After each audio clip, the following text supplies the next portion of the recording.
So it is MBA FE 6101 OB revision class. The syllabus is little bulky. It consists of 9 units, and in brief manner, I will be covering the content of 9 units, right? So unit 1 is introduction to OB, and then in unit 2 we have individual related components like perception, personality, attitude, value, and emotions. Then we have one topic related to interpersonal relationship, followed by motivation, leadership, group, team. Then we have decision making, and towards the end we have stress, well-being, and structure and design. Paper pattern, as you were referring that, yes, we know the paper pattern, still I'm repeating. You will be having a part A. It will be a mandatory question of 20 marks and it will be a case study. So you could have two parts in the case study, 10 marks each, or you could have four questions in the case study, that is 5, 5, 5 each. Well, it means 5 each basically. Then in part B, you will be having a 50 marks questions where you have to attempt four questions. Each question will be of 12.5 marks. Reference material, you could refer your SLM. They are good to go. You could study them. In addition to this, you already have certain class recordings and you will be also having this revision class recording. So you could refer it. In addition to this, you also have handouts. And in addition to handouts, you also have a reference books, that is T.N. Chabra or Robbins' book. So what do we mean by organization? So I'm covering few topics in the unit 1. First of all, it is a social unit that is structured and managed to pursue collective goals. So basically, in an organization, if you call anything an organization, then we should have a purpose, very important, that there should be some vision, mission, goal, or objective for which people are working. Then it should have people, that means more than one individual should be working. And then there should be structure, that means it is formed so that people could collectively work. So if purpose, people, and structure is clear, it is an organization. So an organization could be a large, it could be small, it could be public, private, or hybrid ownership. It could be a profit-making organization. It could also be a non-profit making organization. It could be in the manufacturing sector or service sector. It could belong to any industry, finance, education, food, anything. It could be located in India or beyond India. It could be owned by government or it could be owned by a private person. So what is important for an organization to be an organization? Purpose, people, and structure. So if we look into the difference between organization, family, friendship group, and community, we could see that organization is having purpose, it is having labor, that is the people who are working. Then there is a communication. Then we have rules, procedure, control, and techniques. There is a specific hierarchy and the division of labor. But when we look into a community, we don't find the initial attributes, right? Similarly, in an organization, we have values, we have status, we have non-formal, informal relationship. But what we don't have in an organization is we don't see strong emotional bonds between the members, which is a characteristics of family or friendship group. So what is OB? We understand now what is organization. Organization is something where people are working together, they have formed a structure and they have some purpose in mind, a clear purpose in mind. Organization behavior, it is a field of study that investigates the impact that individual, group, and structure have on behaviors within the organization to apply such knowledge towards improving an organization effectiveness. So this definition is given by Stephen Robbins. In short, it means that it is the area of study where you study the behavior of individual employee. You study the behavior of employees when they work in group. You study the behavior of people in the organization, and then you apply this knowledge so that you could improve organization effectiveness, right? This is the meaning of OB. Major disciplines that contributed to the domain of OB, right? So OB is an applied behavioral science. It integrates knowledge from various disciplines like psychology, sociology, anthropology, etc. So in psychology, we could see the study of individual mindset like stress, job satisfaction, perception, personality, learning, motivation. So we have borrowed this knowledge from psychology and we have blended it with the organization behavior discipline. Similarly, group-related components like communication, group decision making, power, conflict, that is social psychology. So we have borrowed this knowledge from the domain of social psychology and sociology, and then we have merged in the groups. 1 minute, 1 minute. Please, I don't know. Please, you call ma'am. You're disturbing the class in between.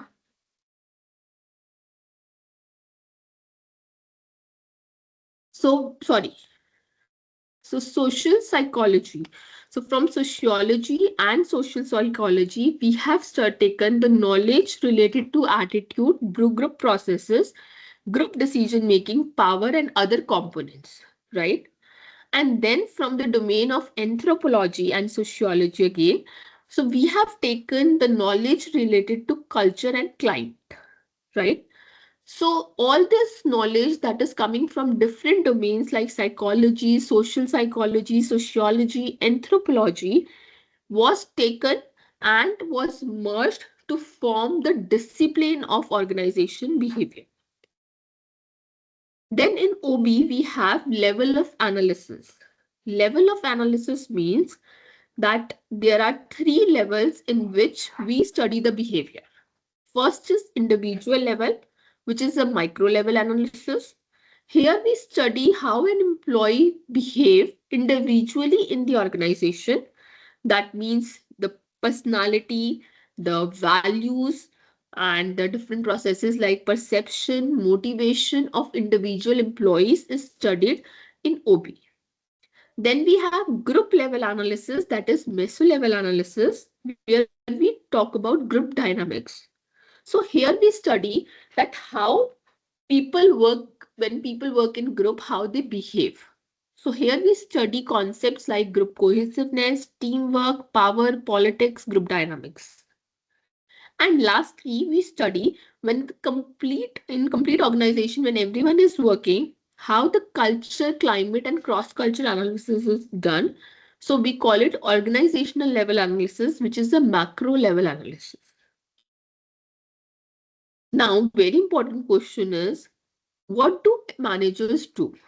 So if you are doing this course of MBA, I assume you all intend to become a manager or you want to go to some senior position where you want to become an entrepreneur, maybe a CEO, maybe a senior manager, something like that. So it is important for you to understand that what is your exact role, what you are expected to do. Are you expected to complete each and every task directly? Not exactly. So managers are the coordinators. So they help an organization to accomplish its objective through people most effectively and efficiently. So what is the focus of a manager? To do the right things, and that means to achieve the goals on time and to complete the task efficiently. That means to minimize the wastage. In the literature, we could see management functions that have been defined by Henry Fayol in the classical period. So it may not cover all the complexities that a manager is expected to deal with it, but it gives you a little idea that what are the different functions that a manager is performing. So Henry Fayol has bifurcated all the roles of manager into 5 categories. That is planning, organizing, commanding, coordinating, and controlling. Planning basically means that a manager needs to define goals in line with primary purpose and vision of the organization. Organizing means it is the function of manager that he needs to identify various tasks, groups, available in an organization and classify them into one particular job, right? So basically, he is the one who is responsible for designing the reporting relationship. Third function is commanding. That means managers should direct and lead the subordinate, like motivate them, help them understand, resolve the conflicts like this. Then coordination is the fourth function where for the harmonize of all activities in an organization, manager is expected to coordinate to reduce conflict and stimulate employees' motivation. And last function of a manager is controlling. That means in the planning function, he is setting up certain goals. And towards the end of the cycle, he is responsible to compare the planning with the actual results. So he or she needs to compare the targets with the actual performance and take the corrective actions so that in future that is not repeated. Another uh, work in the literature is Henry Mintzberg's managerial role that he defined in 1960s. So based on the observation, Mintzberg segregated all the roles of the manager into three broad categories. That is interpersonal, informational, and decisional. So according to Mintzberg, there are three broad category roles of a manager. First is interpersonal, second is related to information, and last is related to decision. Interpersonal role consists of three sub roles, that is figurehead, leader, and liaison. So in figurehead, manager is fulfilling an official role where he is an official representative, and it's a symbolic role. So example, in routine level work of social and legal nature, he is signing the document, he is representing the particular department or particular organization. So he is acting as a figurehead. As a leadership role, he is hiring, motivating, and directing employees. That means staffing and hiring comes in part of leader role. And as a liaison, he is building the network to gather information.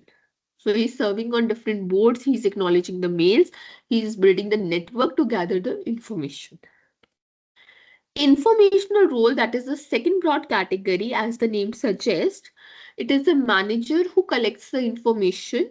He is the one who transfers the information to the department or the organization, and he is the one who talks about the information inside the department to the outside world. So he is a monitor, he is a disseminator, and he is a spokesperson. So by reading reports and maintaining network, he is collecting the information. This is manager's role.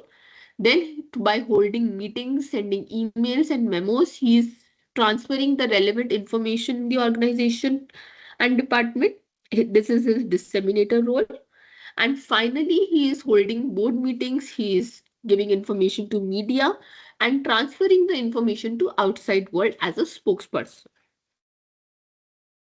Final role of a manager is a decisional role where a manager is acting as an entrepreneur. That means he or she is responsible for bringing the change. He or she is responsible to bring business, to bring new opportunities, to bring projects to the organization. He or she is responsible for handling the disturbance. That means if some conflict is there, he is the one or she is the one who is resolving it. Then he is acting as a negotiator. That means he is negotiating with the suppliers and the union also, right? And lastly, he is a resource allocator. That means he is allocating the resources or scheduling the budgets. So this is what was defined by Mintzberg.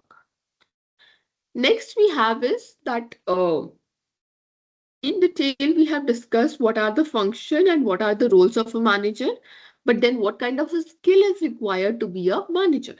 Very important.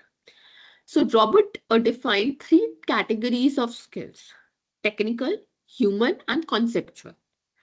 Technical skills means that the ability to apply the specialized knowledge or expertise while performing the given task.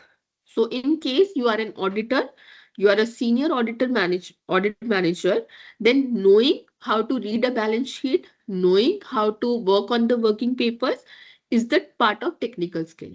Similarly, if you're a bank manager, knowing how to pass the loan sheet, how to read it, it is a technical skills. Ability to apply the specialized knowledge or expertise while performing the given task. Then manager needs human skills because he is coordinating, he's handling, he's motivating, leading people. So communicating with employees and coordinating the work between the employees. For this, human skills are important, right? Otherwise, he won't be able to resolve the conflict. And last is conceptual skills. That is the mental ability to deal with complex problem. Very known example for this is pandemic. So during pandemic, employees were not knowing what to do, which platform to use, how to connect. So it is a skill set in the manager who knows that yes, we could deal with this situation in this manner, right? So that is conceptual skills. Last topic in unit 1 is challenges and opportunities of organization behavior. So what are the different challenges we could see in modern organization and what kind of opportunities are there with the manager and to deal with it? First is enabling leaders to lead in VUCA world. So VUCA here means volatile, uncertain, complex and ambiguous. So that means today um, business is not that simple, right? There are so many challenges, unprecedented challenges with AI, with change in technology, with pandemic, different reasons that are happening in the environment has become very unpredictable, right? Plus, there is a lot of competition, which adds complexity. Nobody knows what is going to happen next, right? So, what a manager could do by practicing mindfulness, well-being, and stress management activities, he could also, able to lead in this particular VUCA world, also help his employees to work in this VUCA world. Next is agile, which means able to move quickly. So agile teaming as a work practice require agile minds, focusing more on we and our priorities than me on my priorities, right? So it basically say that today it is everything is about good team. So individually, you could not work. You need a team, you need a group that is supporting you. So this is a challenge in front of a manager. So what a manager could do, he could open up, he could have a more inclusive thinking, cognitive flexibility. That means he could think in new ways with adding more people to his team, adding more types of perspective and including everyone, right? Very important and it's a very common since like a decade or more. Globalization. So integration of various economies. So when the various world economies are coming together, a manager could not limit his thought to domestic needs. He needs to look into the things from the global perspective. That means global issues, the focus on global issue has become important, right? So a manager should understand cultural differences among employees, right? So if McDonald's is coming to India, they need to understand what Indian practices are, what Indian values are. If Disney is going to some other country, Australia, maybe some other nation, China, they need to understand what kind of a culture, what kind of a value system is there.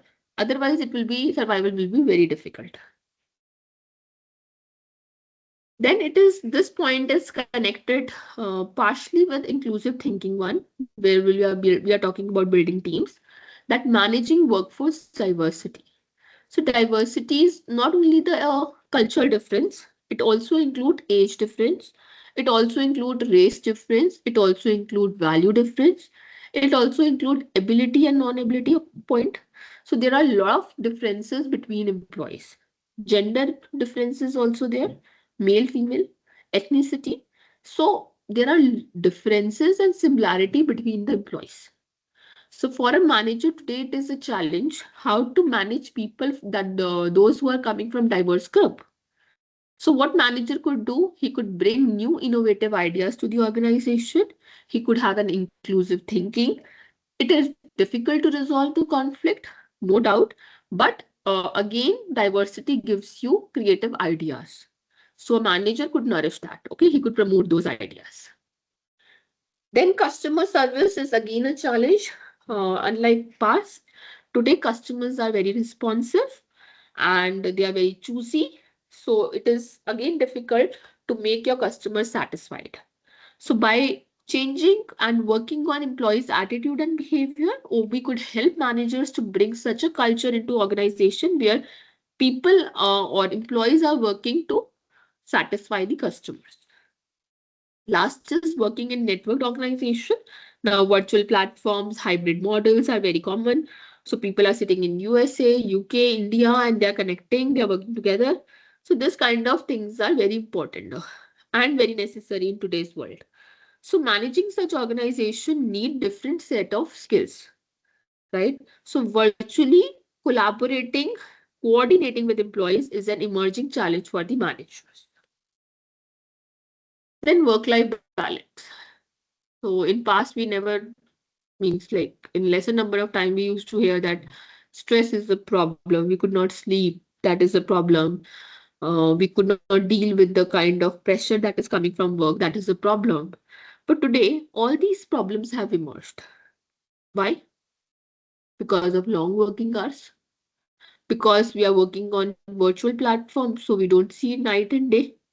24 hours people are working because if you're connecting, your clients are in USA, your suppliers or some other group is in some other country.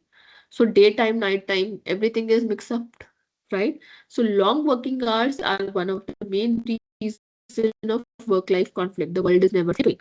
So coming up with something that could help people in balancing their work-life balance, like flexi time and all, could be helpful, right? Then creating a positive work environment, right?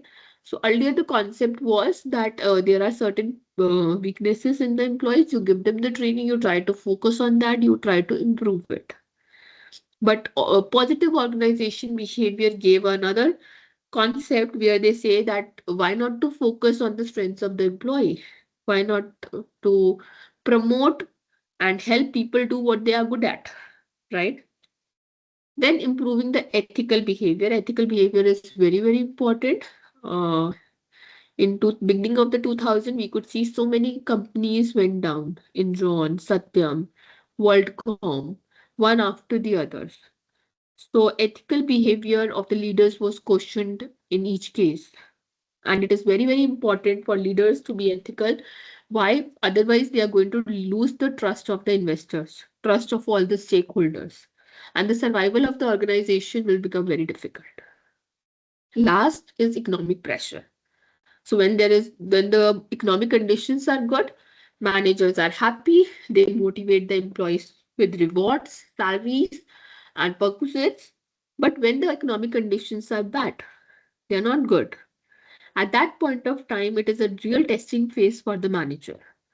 It shows that how manager is dealing with stress conditions at the work. So economic pressure is again another challenge. So this was one of the article which was published in Harvard Business Review, which talks about emerging business managerial roles. So in brief, I will be covering it. Today, a manager could not come up with something that is more repetitive in nature. If something is very, very repetitive in nature, very easily it will be copied either by your competitors or by the technology like AI. So innovation is important and there is no best time for innovation. It's an ongoing process. Similarly, a manager could not be only be the problem solver. Problem aayegi, I will solve it. No. He needs to be a challenger. He needs to be proactive in understanding and analyzing and solving the upcoming challenges in the industry. Third, a manager could not be an employer. He could not think that, okay, work is going to come and I'm going to deal with it. No. He needs to act as an entrepreneur. That means he is responsible, she is responsible to bring business, to bring growth to the organization. He could not be only directive. He needs to move from directive to instructive. That means he needs to explore best practices to shape the impact of AI in the industry. Last, from restrictive to expensive. That means a manager needs to delegate. He could not do the micromanagement, right? So he needs to motivate their employees to analyze the market, think about the solution, and take decision based on their analysis. Last, so managerial implication of unit 1 is that human behavior is complex and it is challenging to generalize human behavior. It is very, very difficult to generalize and say in this scenario, this could be done, right? So all these studies are helping us to understand the behavior and come up with some solutions.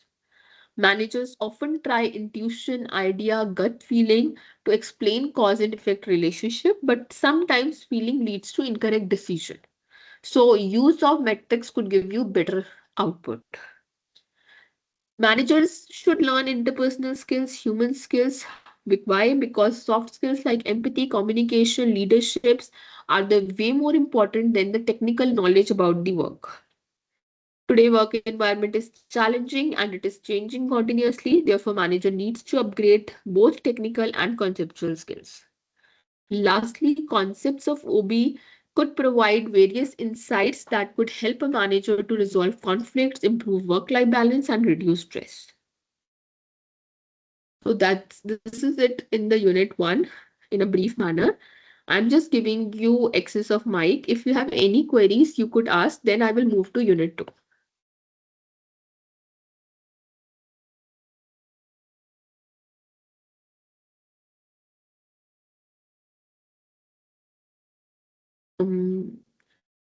Yes. Any queries still here?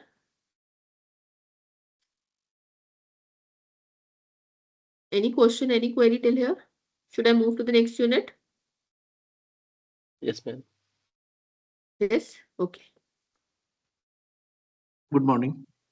And I just Yes. wanted to know if any question comes on this topic, when how would be the question will be asked from this area. Okay. So from this area, you could have, that is unit 1, you could have some direct questions where you could be asked that, like write a short note on management functions or managerial roles defined by Mintzberg or managerial skills, right? Or you Right. could also have a 12.5 marks part B. In part B, you could have questions related to different challenges and opportunities a manager is needs to go through, right, when they're working in present day world. Or you Mhm. could have a broad question talking about organization behavior in general. So when you will have a question related to OB in general, right, Ji, then ji. you could cover up the points like what is organization behavior, why organization behavior is important, and what kind of a challenges could be there for the manager. Okay. If I Okay. All right. bifurcate this unit, it includes 3 parts. Look into the syllabus. First Ji. is introduction to OB, right? Right. That means Ji, how ji. this discipline was formed, what is this discipline, what are the challenges, and what are the solutions to those challenges for the manager. Ji, And the second ji. part is what is the role of a manager, what he is doing, and what kind of skills are required to be a manager. So you could have Correct. Ji. questions related to both. Talking about a case study question, I have already taken one case study from this topic related to Monica. So you could see in my past recordings, in that case study I have covered that Monica is the Ji, bank manager. She is ji. fulfilling certain roles throughout the day, and based on the case study, you have to answer the different managerial roles fulfilled by Monica. So in that Okay. sense, you Ji. could get a case study. Okay. All right. All right. Should I Thank you. move to Thank the you next so much. topic? Ma'am. Yeah, now Okay. we can do it. Yeah. Ma'am. Yes, ma'am. Thank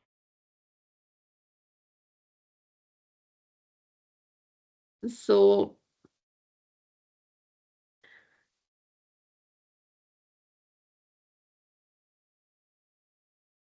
unit 2.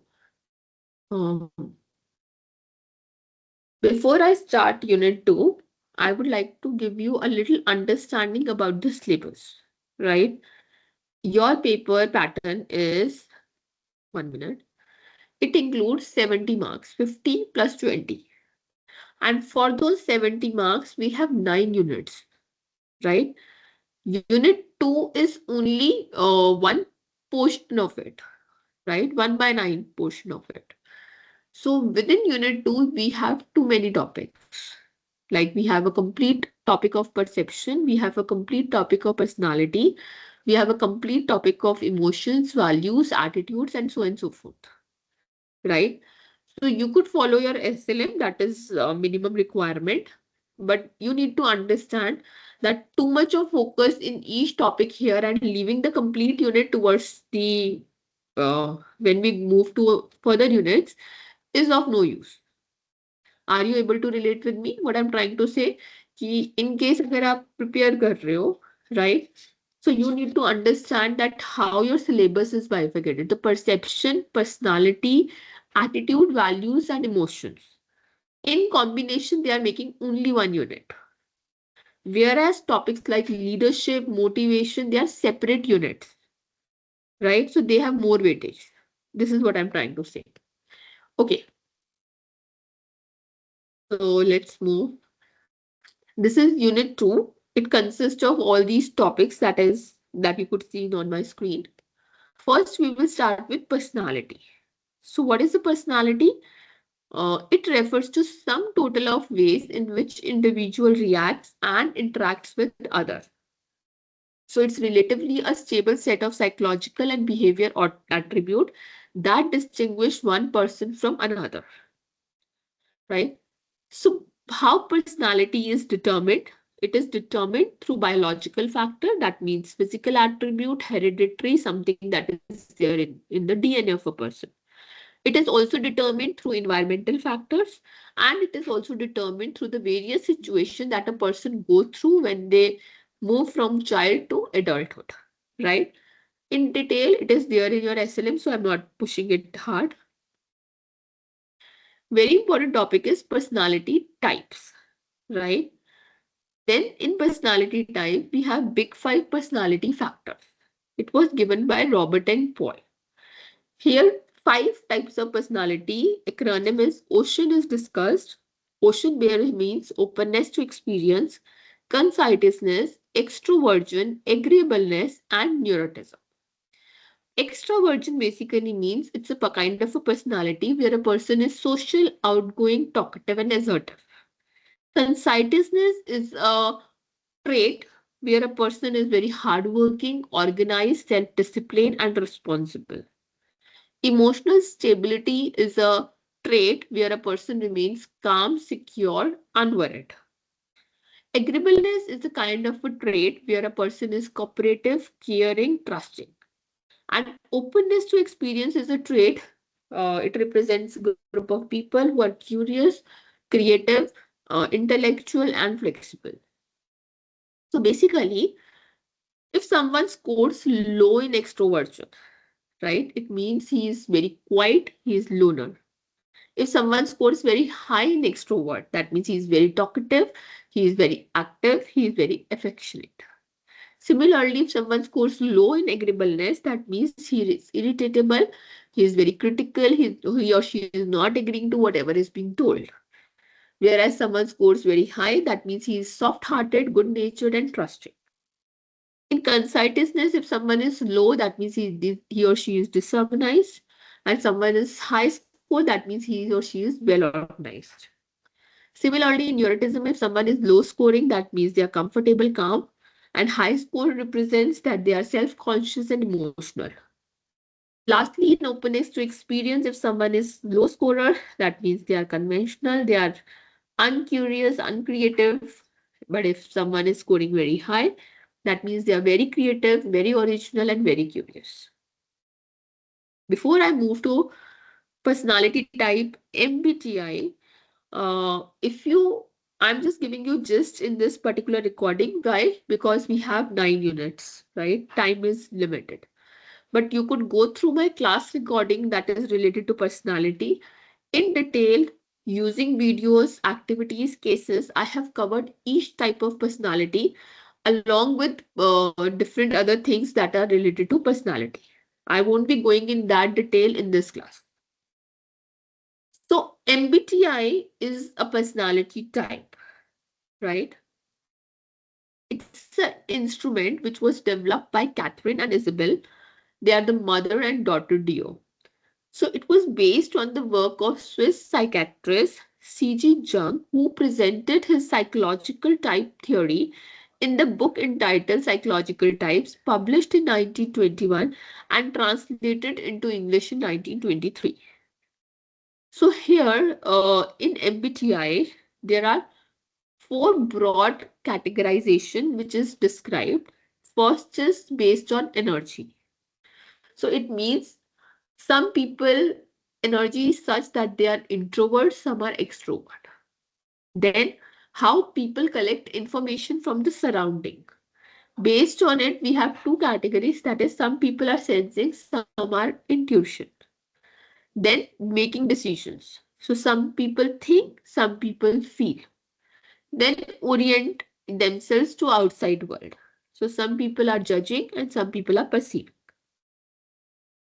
So extroverts are the people who are very energetic, their energy level is very high.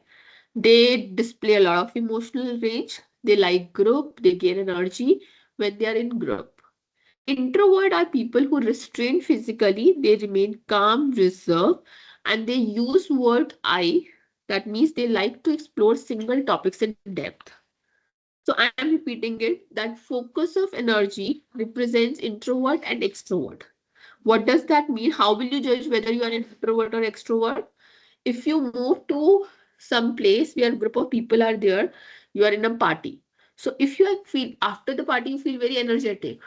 It makes you feel, yes, it was a good time. I received a lot of energy.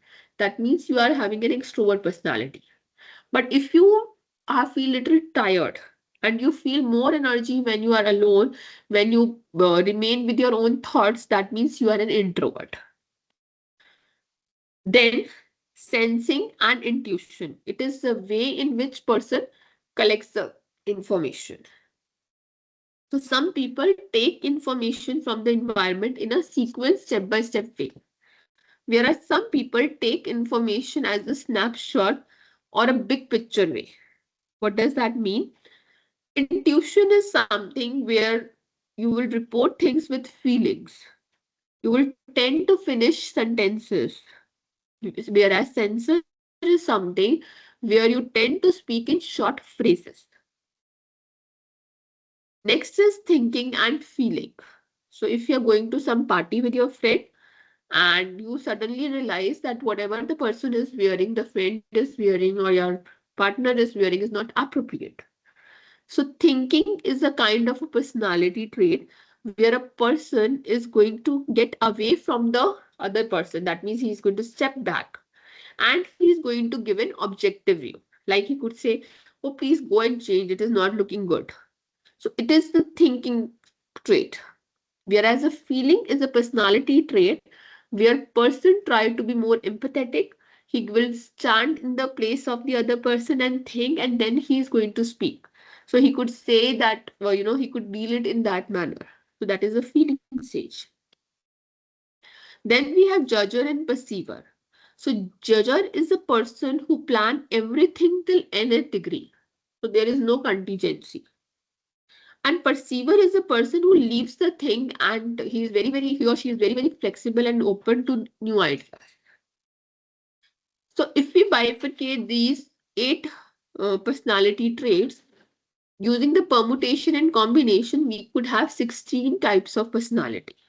So J means intuition, introvert, intuition, feeling, and judger.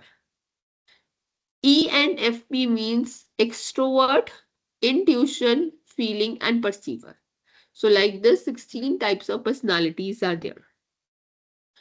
So if you will get into detail of it, you could understand that through this personality types, there are some suggested professions also which are good for the particular personality type. As mentioned previously also, if you want to get into detail of personality lesson, you could look into my class recording. There, everything has been covered in detail. Next personality type is type A and type B personality. This personality type was explained by Mayer and Ray, Friedman and Roseman. So they are not the psychologists, they are basically cardiologists. So they studied, basically the study was based on heart attacks. They studied that there are certain personalities which are very competitive, they are deadline oriented, outcome oriented, time urgent, very, very irritable. So these are type A personality. Whereas there are certain group of people who laid back, they remain very flexible, they are time relaxed, very calm, process oriented. There is no time urgency in their life. They are type B personality. Then we have theories, right? Psychoanalytic theory and Sigmund Freud's theory. Even Big Five personality trait is also not a type, it is a part of a theory, right? So, in this theory, Sigmund Freud has explained ID, ego, and superego. So, ID, ego, and superego is mental, conscious, unconscious representations to study the personality. So, ID basically talks about instant pleasure, but that a person looks for something that is very tempting. Like I want to have a cake now. I want to have something sweet now. Ego or super ego is something that a person's moral conscious. That means you are on a diet, you should not eat cake, right? And ego is something that balances the desire and the reality. That means you could have a small piece later. So ID wants immediate gratification and super ego imposes the discipline. And ego mediates between the two. So now you could look into the diagram. ID is your unconscious mind that needs something to be immediately gratified. So it could be, I want this cake, I want this thing, I want that thing. So that is your unconscious mind who is coming up with different desires that, yes, I want this. Super ego is the moral consciousness. That means morally this is correct, morally this is incorrect. So I could not do it. So it stays in your unconscious, conscious, and preconscious mind. And on the top of it is ego, which balances super ego and ID that is reflected in your actions. So that is your visible personality area, that is ego. That external world is able to see.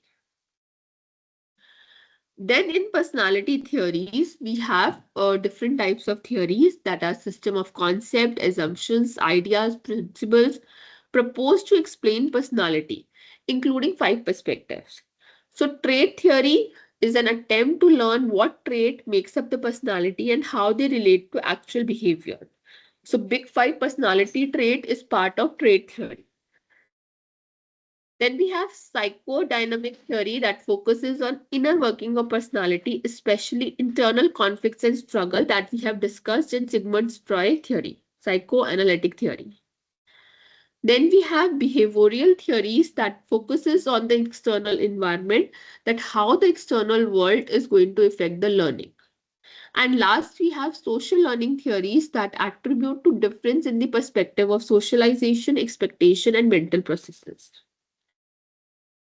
Then next thing is how we develop this personality. Like I'm an introvert or extrovert, sensor or thinker, whatever it is, then how I develop it.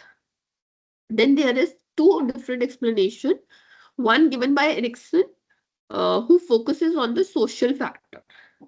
That means he says that an infant starts with basic trust, and as he goes older, he becomes older adult, how things change, right?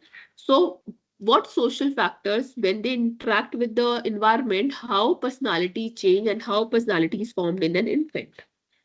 Second is Sigmund Freud stages of personality, which is based on the biological factor. So here he talks about that how personality develops because of the biological changes that a person experiences from the childhood to adulthood. It is very well in detail explained in your SLM, so you could go through your SLM also. Other than that, you could also go through the recordings also to support it. Main thing is that how personality can be measured through several methods. or why personality is important in the organization, right? So first we will study that how we could measure it through different methods. So in an organization, we could use self-report questionnaires like MBTI's or Big Five inventory questionnaire we could use to see what kind of personality a person is. Or we could use the observation method. By observing the behavior, we could see that what kind of personality a person is. So for this, we need trained observers. Then we have projective test, that means like ink blot test, that is could be helpful. In this test, some ink impressions are there, and the person needs to tell what all they could see on the screen. And then there is an expert who help in interpreting that what all images have been translated, what kind of a personality a person is having. Then you have some simulation role playing scenario type of roles and training that could help you in accessing the personality, that is behavioral assessment. And last is structured and unstructured interview. So taking a detailed interview of people could help you in understanding the personality trait of a particular person. But why this personality studying personality is crucial for our organization? Why we are studying in this OB topic? So when you hire a person, if a person is an introvert and you give him a job that requires him to be an extrovert, he won't be able to do it. Similarly, if a type B personality person is given a job where time urgency is very important, or type A personality person is given a work where creativity and innovation is very important, then they won't be able to perform. So for better hiring, understanding personality ensure that you are hiring the candidates whose traits are aligned with the job and culture of the organization. This is also going to improve your team dynamics. So you could have a balanced team. If you will keep all the type A personality in one team, what will happen? Everyone is running after a time. You will lose the component of creativity and innovation. And if you will keep all type B personality in one team, then what is going to happen? No time urgency. Deliverables will be delayed. So you need to have a combination, balanced teams. Then obviously personality insights could guide leadership development and ensure that leaders adopt style that best motivate their team. Aligning task and individual personality trait boosts productivity and job satisfaction. And understanding personality will make your people happy because whatever they want to do as per their personality trait, they are given. So their engagement will be better and their leaves, absenteeism, and turnover will be reduced. Lastly, when you are developing the training and development program, these personality assessment is going to help you in designing the training program that suit individual learning preferences and strength. Further, beyond this, we have some dark traits, right? Dark traits basically are the traits which are not very acceptable in the organization. Here we have Machiavellism, that means a degree to which individual is pragmatic, maintains emotional distance, and believes that ends can just justify means. Then we have narcissism.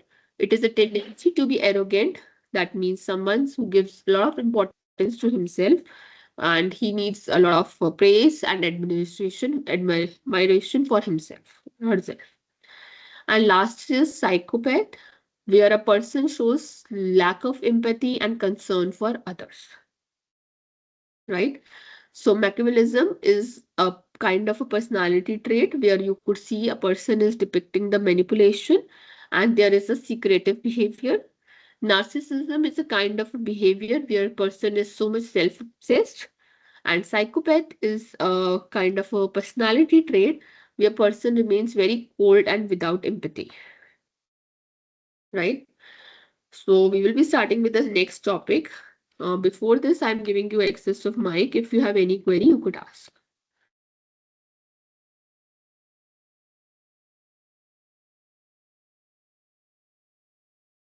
Yes, any question? Ma- Ma'am, Everything is.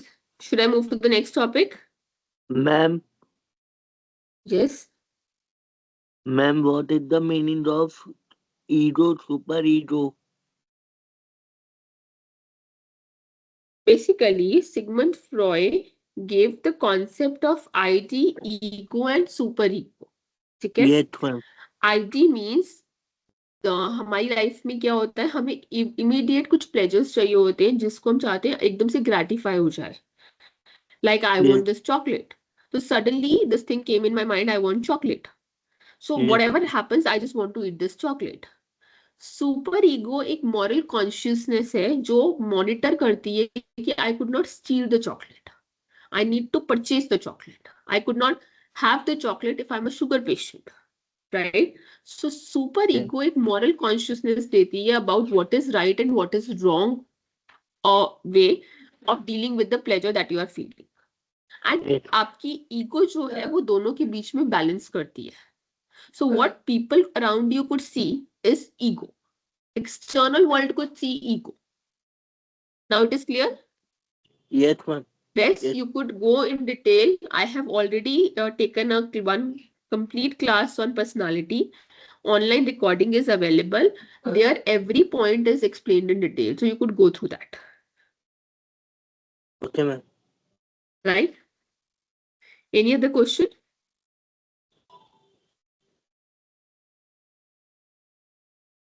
Should I move to the next topic? Yes, So we ma'am. have 9 units. We have 9 units and approximately we have 12 topics. Personality, perception, if I bifurcate them. So we could not cover each and every topic in very, very detailed. So you need to go through the class recording side by side if you want a very detailed explanation. In unit 2, I have already explained you. I will keep it brief because it comprises of 4-5 topics itself. Right? So I'm sharing my screen and taking back the access of mic. Okay.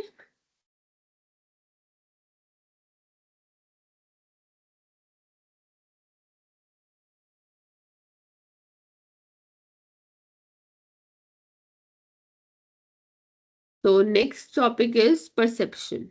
Let me just. So what you could see in both the pictures.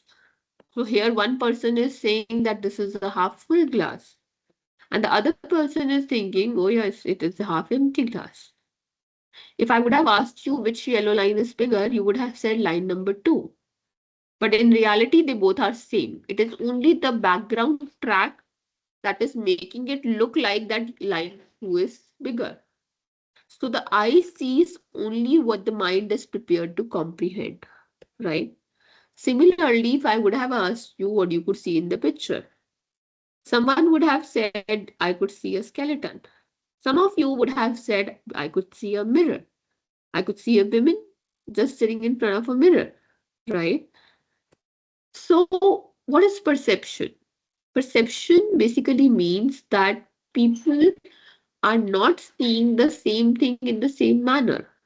It is a process where an individual is selecting, organizing, and interpreting the sensory input to give the meaning to their environment, right? World would have been much more simpler if one would have been perceiving the same thing similarly. So some people are thinking, okay, this boss is very strict. Someone is thinking, no, no, no, whatever he is doing is right. So ये हमारे perception differences. So what is the process of perception? How we end up thinking differently. So basically, the first thing is input. That means the sensation.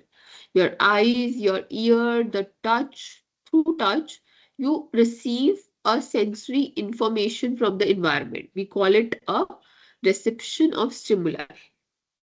Then your mind starts processing it. That means first you select based on the certain criteria like immediate goals, maybe personal interest, maybe past experiences, maybe cultural background, values, expectations. A person tends to select particular things. For example, an employee may come across various tasks but might pay more attention to the tasks that are near to deadlines. So out of in the environment, he has selected or she has selected particular task. What are the factors that are going to affect your perceptual selection is in the process is external factor. That is, if two objects are there, your mind or your eyes will be able to see the large size object compared to the smaller one. Similarly, if certain thing is under the bright lights, so the chances are very bright that you will be able to see it. जो dark light के अंदर होगी object आप नहीं देख पाओगे. Similarly, if some object is on the black background and it is white in color, contrast है. So the symbols that stand out clearly against the background, you will be able to select it. But your mind won't be able to select if some black object is on the black background. You might leave it. Similarly, if something is repeating again and again, if I'm teaching in a classroom and the student is coming in and out 20 times, the chances are very high that your mind is be able to recognize that person. But if someone is sitting in the last seat, maybe you might not be able to recognize that person. Lastly, if some new things, unfamiliar thing is there, then people are able to recognize it. Right? But if some normal thing is there, day to day, 100 of people are sitting in the classroom, nobody is going to notice. If one alien is sitting in between, looking different, everyone is going to notice the person. So these are the external factors which affect the way we select the stimulus from the environment. Then we have internal factors like our interests, like our past experience, like our personal cultural background, values, personality, etc. Second step is if I look into the process, you select the things and then you organize and interpret them. So organizing and classification and interpretation basically means how selected perceptions are structured and interpreted, right?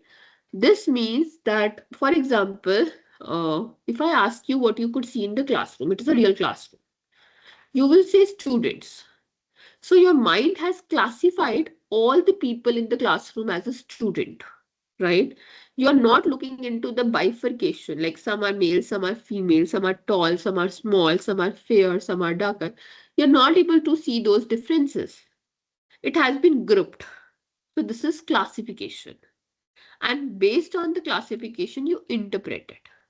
So how your classification and interpretation is influenced? One is figurehead concept, which basically means that if you look into this picture, what you could see, the whole of something is different from its part, right? So if you look into part wise, you will see something different. If you look at the whole picture, you will see something different.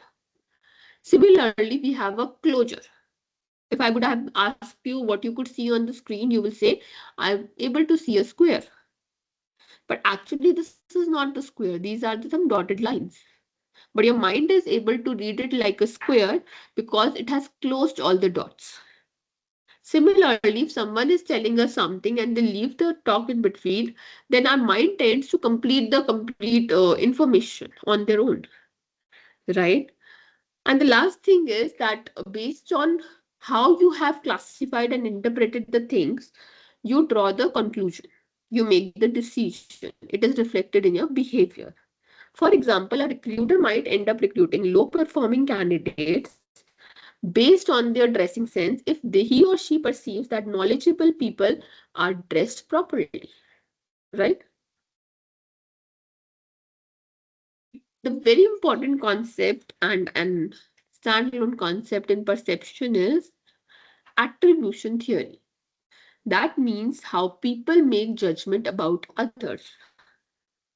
So attribution theories explain the cognitive process through which individual attribute reasons to the behavior. So Heather's key contribution to developing attribution theory posits that behavior results from blend of internal factors and external factor.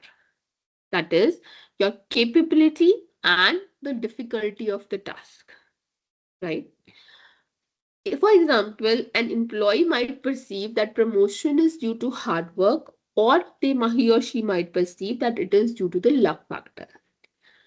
To summarize it, what we are trying to study in attribution theory is we are trying to study that how people judge others. So if you are promoted, right, then how my mind is going to perceive that how your promotion took place. Is it because of your capability or is it because of some external reason or your luck factor, right? Harold Kelly suggested that people make internal external attribution based on three types of information. First is consensus, then is consistency, and last is distinctiveness. So consensus refers to extent to which employees behave in the way they behave in the given situation. That means consensus is high when people behave similar to the others, or and low when they behave differently. So if you are performing in an organization the way everyone is performing in the organization, that means your consensus is high. Otherwise, it's low. Consistency is based on timeline. It refers to how consistent the behavior is. It is low, that means a person changes behavior with time. And if it is high, that means over time the behavior is same. And distinctiveness is the extent to which person behaves differently across different situations. High distinctiveness exists when behavior varies across different contexts, whereas low distinctiveness indicates that consistency in behavior across different situations. For example, could you see this diagram? Right? When consensus is high, the observer perceives that it is due to external forces, right? And when it is low, he perceives that it is due to internal factor. For example, Monica is promoted to director position, right? If it is because of internal factor or external factor, this is what others are trying to explain. So Calais' model suggested that if she consistently outperformed other employees, that means if she is doing better than other employees, right? So her consensus is low. If it is low, that means it is because of her ability and knowledge. Next is consistency, that means over time. Now, if you assume that Monica is performing good over time, that means her sales figures is always going up. If we look into timeline, year one, year two, year three, quarter one, quarter two, consistency is high. That means this is because of her internal ability. Last is distinctiveness. It basically means that if distinctiveness is high, her behavior is different, then that is because of the external factor. So in the case of Monica, if we look into the sales figure, how well she is performing when she is working on the sales of different product lines, right? And if we see that her sales figure is very high, even in that scenario also, that means distinctiveness is low and her promotion is due to her ability and knowledge, right? I'm giving you access of mic. If someone is having problem related to attribution theory, here only you could ask me because this is something little confusing topic, right? Yes. Any query, any problem? Ma'am, could you please repeat second point? And the second point is In attribution theory? consistency. Yeah. Consistency. Yeah. Yes. See, if I leave this thing of Monica, एक simple सा logic अब देखो. Consensus का मतलब होता है that your behavior, what in whichever way you are behaving, it's similar to how others around you is behaving. If every student is coming late to class, right? सब late हुए class में. 100 students की class से almost 90 people are coming late, right? Then I as a teacher is going to perceive that this is because of some external factor. Maybe traffic होगा, बाहर कुछ rush होगा, maybe some external factor is there because of which you are coming late. Why? Because consensus is high. In case अगर 100 students की class में only you are coming late, then I will think that it is because of the internal factor. You are not serious about the class. Why? Because everyone is in time. You are the only person who is coming late. So that means there are some internal ability, capability related factors because of which you are late to the class. Behavior को मैंने attribute कर दिया. Consistency का मतलब होता है timelines. So if you are coming late in my first class, you are also coming late in my second class, third class, fourth class. That means बहुत high consistency है. Consistently you are coming late. Then I am going to perceive that this is happening because of the internal reason. It is your capability related thing. You're not serious about the class, your ability, your interest, something is missing. That is why every time you're late in the class. But if it is happening like today you are coming late, but in my next class you are early in morning, you're coming on time. In another class you are coming before time. That means I will presume that when you were late, it is because of some external reason. Why? Because consistency in this case is now low, right? Last is distinctiveness. Distinctiveness, as the name suggests, that if I give you, if you're talking about my class, if there is some other teacher class also, accounts class, your finance class, different other classes, if you are showing the same behavior in all the classes, right? That means distinctiveness, difference between the behavior is low, right? Will be attributed to internal component. अगर आप सिर्फ मेरी ही class में late आ रहे हो पर दूसरी class में आप बहुत टाइम पे आ गए, किसी में कुछ हो गया, किसी में कुछ हो गया, that means it is some external factor. Why? Because distinctiveness is high. Now it is clear? Yes, ma'am. Thanks for clearing Right? it. So perception basically means how people think about you. And why we are studying this in OB? Because this is how manager thinks about you when you are an employee. And this is how you think about others when you are a manager. So if you are a manager and you are thinking in this manner, there is a possibility that this is what is happening to your mind. This is what we are trying to learn. Right? Anyone else has any question related to it? Or should I move to the next slide? Should I Ma'am, move to the next topic? Yes.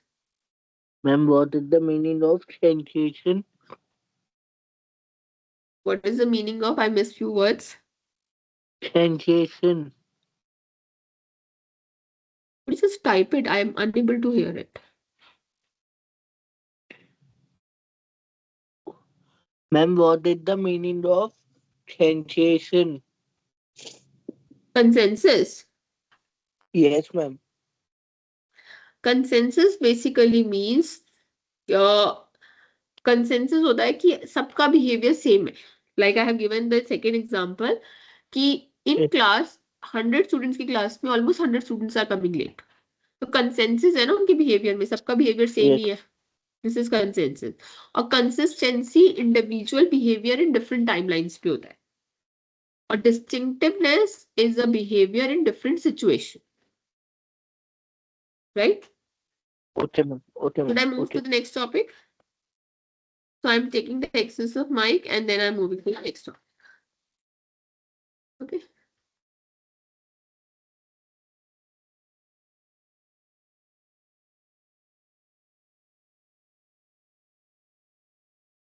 Okay.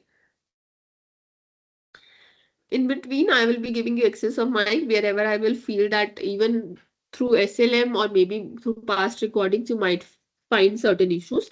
Otherwise, wherever I will feel that in SLM it is perfectly given and you have the reading material, you will be able to understand. I'm moving a little fast.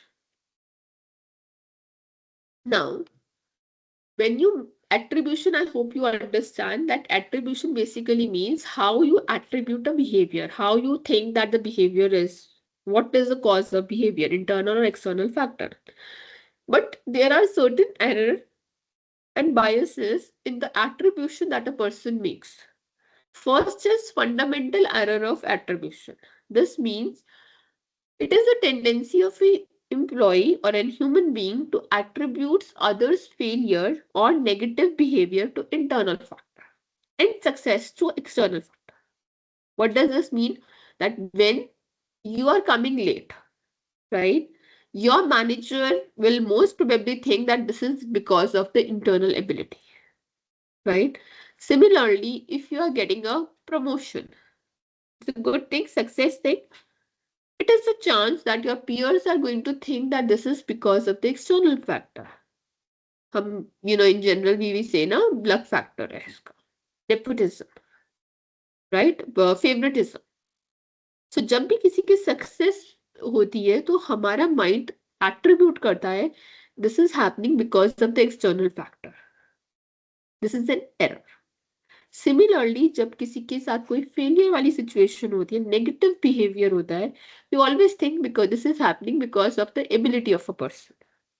So this is the fundamental error of attribution when we are attributing the behavior of others. Similarly, there is a self-serving bias error. This is reflected when we are attributing our own success and failure. So जब मुझे खुद को promotion नहीं मिलता, I'm like, this is happening because of external factor. I was not promoted because favoritism चल रहा था, right? But when I'm given success, when I am promoted, then I perceive that मुझे success इसलिए मिली, मुझे promotion इसलिए मिला because I was good. I was hardworking. I remember all the good events that happen around that thing. So this is a self-serving bias, right? Now, other than all this also, we have frequently used shortcuts when we judge others. First is projection bias.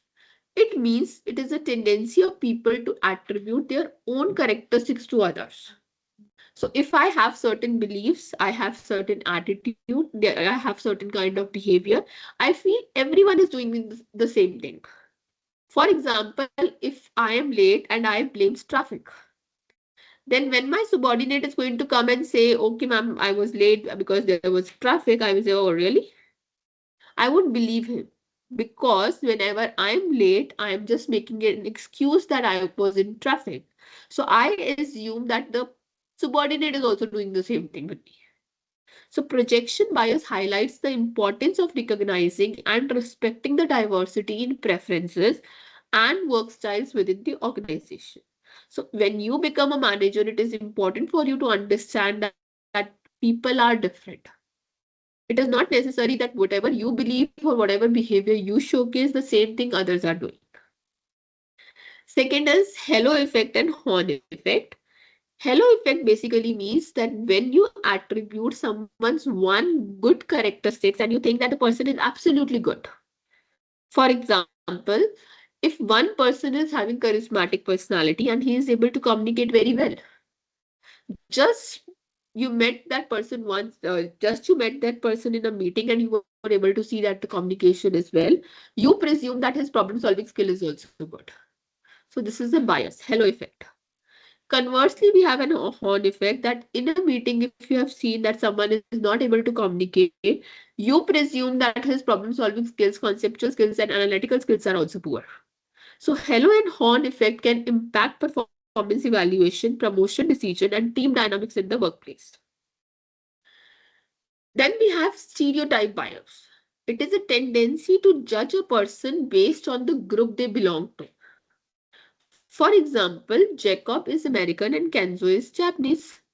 So Amit, who is a supervisor, he assigns a teamwork assignment to Kenzo because he believed that Japanese are good in teamwork. Whereas he assigned individual work to Jacob because he believes that Americans like individual work. So this is a stereotype bias. So by promoting awareness, diversity training, inclusivity practices, organization could reduce the negative impact of stereotyping bias. It could foster a more equitable workplace and leverage the full potential of their diverse talent pool. Then we have confirmation bias. So for example, if a manager believes that graduate toppers scoring first 10 ranks are more sincere and determined, then in the recruitment process, unconsciously, they will focus on people who are having that kind of score. And they will try to prove this point. Unconsciously, they will prove this point, yes, that their belief system is correct. All those who are performing good are the people who have scored the first 10 ranks. Then we have contrast effect bias. Normally in interviews, what happens? If a first person comes, he's performing bad. Second person comes, he is performing worst. Third person come not suitable for job but performing little better. then your mind is going to perceive that the third candidate is a suitable candidate. But there is a possibility that all three of them were low profiles and none of them was good. Similarly, if it could be vice versa scenario also. So contrast effect basically reflects that when your mind starts comparing two people or three people. Recency effect impacts our decision making, especially when we talk about performance appraisals and feedback sessions. Here, we give more weight to recent contribution. So throughout the quarter, a person was not performing, but towards the end, he performed very well. So when the manager is giving the appraisal, in his mind, the recent activities will be there in the mind. Similarly, throughout the quarter, the person was very good, but towards the end, there was some clash. So that clash is going to dominate the person when he or she will be evaluating the employee. So this is the recency effect. So why it is important to study perception in organization? Because it could improve the decision making. Like we have taken so many cases above, I won't be repeating it. It could help in resolving the conflict because sometimes conflicts are because of the perception difference. Then it could help in person becoming a good leader because leadership is about how your followers are perceiving you, right? Then perception could also influence your engagement. That means how people perceive the given task, how they perceive given role, and how they perceive overall environment of the organization. And lastly, shared perception among employees about organizational values, norms, and goals significantly contribute towards building a good organizational culture.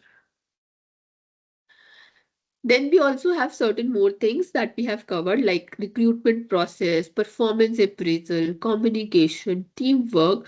They are highly impacted with the perception, right? For example, you could select a wrong person in an interview if you believe if you are, suffering with some horn effect. Similarly, you could evaluate a person wrongly in the performance when you are facing some kind of error in judging the person, like recency error, right? So understanding perception process is also important in building, uh, improving communication between the team members and improving the team effectiveness. Last, we have ethnic profiling. It is a form of a stereotyping in which group of individual is singled out. So like we have studied that gender, race, everything represent that groups are different, people are different, age-wise also people are different. So inclusive thinking is important and ethically it is incorrect if you single out some particular group. Now, what is the link between perception and individual decision making? So basically, our mind is having a cognitive process, how we interpret the information.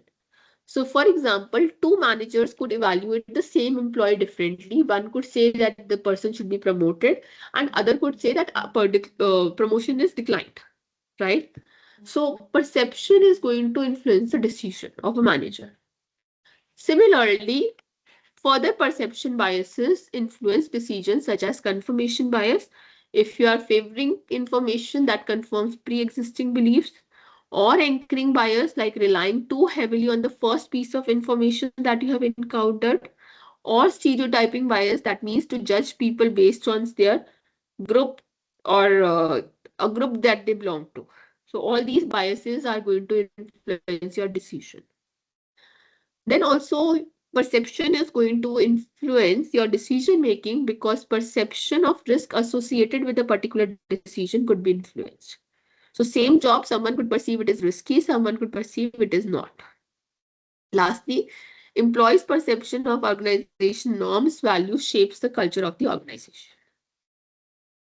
Then we have decision making. I will be keeping it brief. How we make a decision at individual level. We have rational decision making. We have another concept of bounded rationality. So rational decision making is a kind of a it assumes that a manager collects all the available information, evaluate each and every alternative, look into the pros and cons of each alternative, and then make a decision. Whereas later Herbert Simon explained that rational decision making is not a reality, it is not possible. So normally decision makers operate under constraint, that means time is limited, information is limited. So in the given constraint, they make the decision with the given information. So this is a concept of bounded rationality. In detail, we will be doing it when we will be exploring the decision making unit, right? Before I move further, I'm giving you access of mic. If you have any query till here, you could ask.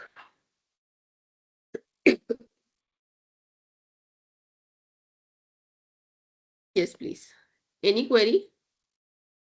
Ma'am, this time you did Screen not is share not PPT. visible. Yes, ma'am. Cloud screen was not That's why we visible. raised the hand. That's Yeah, why Ma'am, we ma'am. raised the messenger hand. Even we Ma'am. sending have pinged you messages. in chat as well. Yes, ma'am. Okay, so screen किस point से visible नहीं थी? Attribution theory तक तो visible थी. Yes, ma'am. Yes. ठीक है. So I think your screen was not visible from this point. Correct? नहीं ये भी visible होगा from this point. Errors. I'm from errors. Was From not visible. errors. So we Yeah. have 5-6 slides. In brief, I'm telling you. ठीक है? Uh, I'm sorry for the inconvenience. So in brief, I'm telling you this point, and then I will be simultaneously moving to the next part. In case you have any doubt in this portion, you could ask me later on. Will that be okay with everyone? Yes, ma'am. Right? Okay. Yes, ma'am. So give me 1 minute.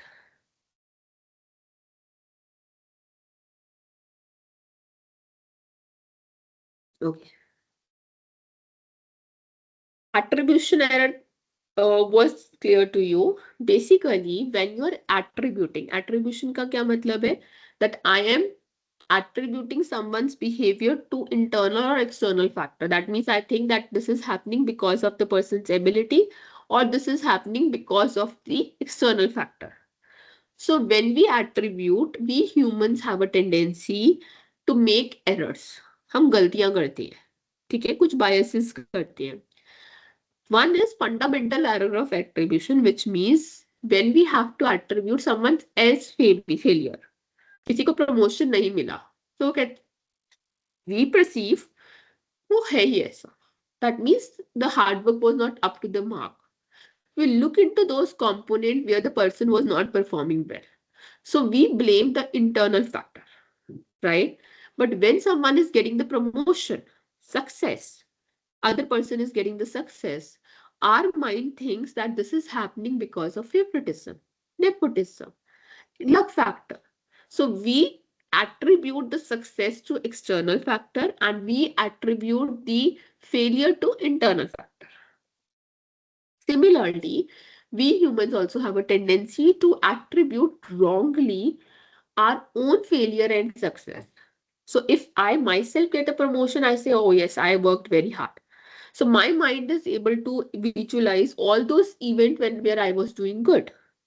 But when I'm not getting the promotion, then my mind thinks all those factors that where it was not my fault.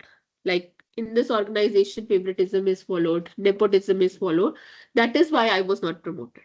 So this is a self-serving bias error. Other than this also, we have different errors, different shortcuts that our mind take when we are judging others.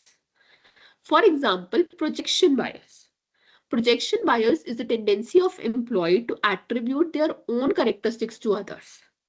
For example, I always come late to class, right? And whenever I am late to class, I blame traffic. Too much of traffic was there. So जब भी मैं late हो जाती हूँ, I blame traffic. Now my subordinate who comes late to office and says that it was he or she is late because of heavy traffic, then I won't believe. Why? Because of the projection bias. This is an excuse that I have been making to get away with the situation. So I will presume that the same thing my subordinate is doing. So projection bias highlight that it is important to understand that people are different. Everyone's preferences are different. Working style is different. So whatever I am doing is not important that others will be also doing it. Second bias that your mind makes is a halo and horn effect. Halo effect basically means in a meeting, assume karo, someone is communicating very well, right? So you presume that this person is very knowledgeable, his or her problem solving skills are very high, he's a top performer, like this, which may be true, which may not be true. Similarly, if you see someone who is unable to communicate, shy and reserved in the meeting, you presume that the analytical skills are also weak in that person. So this is an horn effect. So when the promotion decisions are made, when the team dynamics take place, when the performance evaluation is done, then halo and horn effect impacts the decision of the manager. Then we have stereotyping bias, which means that we judge someone based on the group they belong to, right? For example, I have taken this example where Jacob is an American and Kenzo is a Japanese, and Amit is a supervisor with two assignments. One assignment needs teamwork and second needs individual work. So Amit thinks that Americans love individual work, so he gives that project to Jacob, and the assignment where the teamwork is required, he give it to Kenzo. Why? Because of the stereotyping bias, which may be true, which may not be true.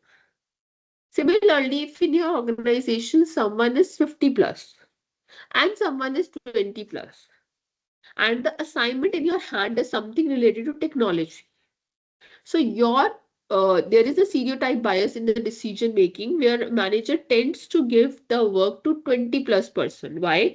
Because he believes that youngsters, the people with less age, are more good in technology compared to people who are 50 plus. So this is a stereotype bias. So for such biases, it is important to promote awareness, give diversity training to managers, come up with inclusive practices so that organizations could reduce the negative impact of stereotyping bias. They could foster a more equitable workplace and leverage the full potential of their diverse talent pool. Confirming bias means हमारे minds में कुछ thoughts हैं, कुछ beliefs हैं. Like we feel that a topper is the one who is better. A graduate topper is more sincere and determined. Now, in an interview, when I'm taking an interview of a topper, my way of taking interview has changed unconsciously. I'm trying to support that person because I want to support my belief system. So throughout the panel, I'm trying to showcase this thing because the person is the topper, the person is sincere. So this is the confirmation bias. Contrast effect means when two or three people are, it is just an example, are coming for an interview, you compare them, right? So if three people visited in an interview and all the three people were not, compatible for the job, they were not good for the job, they all were the low profiles, but your decision will be such where you will pick the one who is better than other two. Why? Because you will start thinking, okay, he or she could do it. Other two could not do it, but this third person could do it. Right? So you find the person fit for the job. But in reality, neither of them was fit for the job. So this is a contrast effect bias, which has impacted your decision making. Recency effect basically means when you give more weights to recent contribution. So throughout quarter, I was performing very good. Towards the end, because of some family issue, I wasn't able to perform. But my supervisor, when they evaluated my performance, they gave more weight to the recent activity where I wasn't able to perform. So this is a recency bias. Why perception is important in an organization? One, it improves the decision making. So you don't make all these errors when you are taking the decision as a manager. Then most of our conflicts are because we perceive things differently. Some people think that option A is better, something option B is better, both has different perception. So when you eliminate these biases and errors in the conflict, you are able to resolve the conflict in a better manner.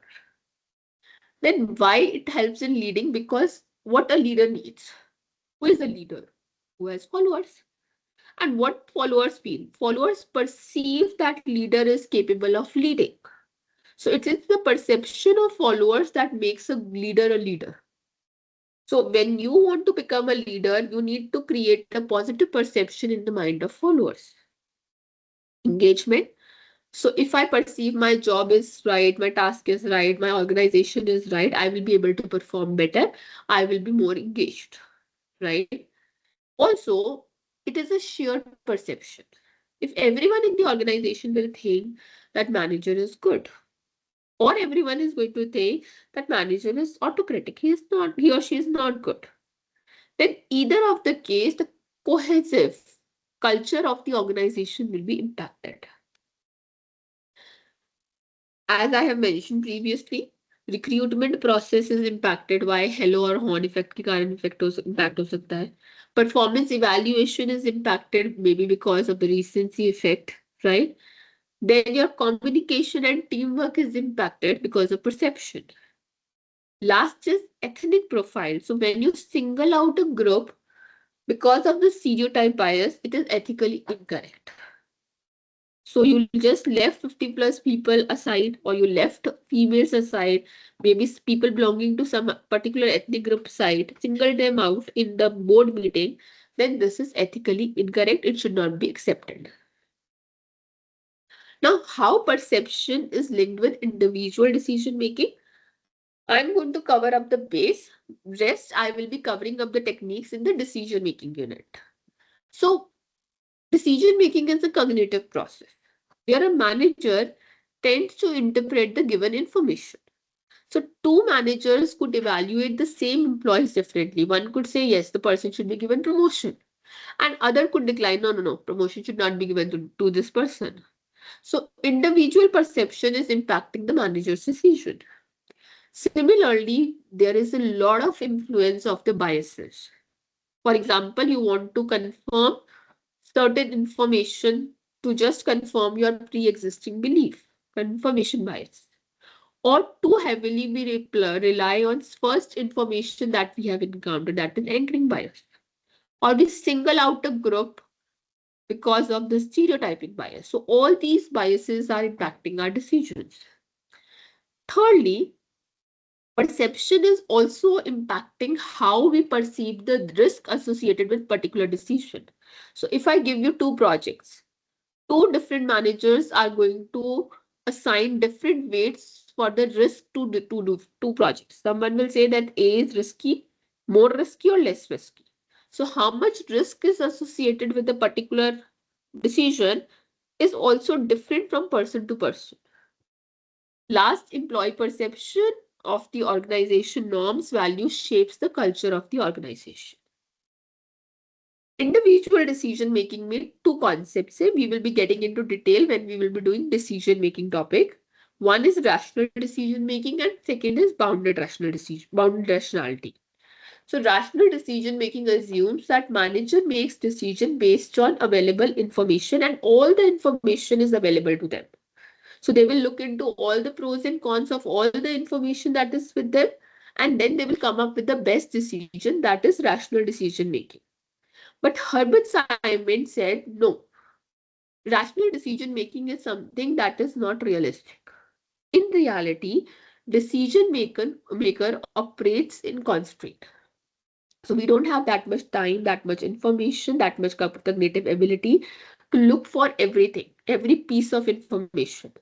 So basically, in the given point of time, with the limited information, decision maker makes the best decision, that is bounded rationality. Then we have another concept in brief. I'm covering what is attitude and how it is different from perception. So attitude refers to person's evaluation of something, whether it's a person's object, event, or idea. It is a way in which a person responds to various aspects of the environment shared by experiences, emotions, and belief. So attitude could be positive, negative, neutral, and influence behavior.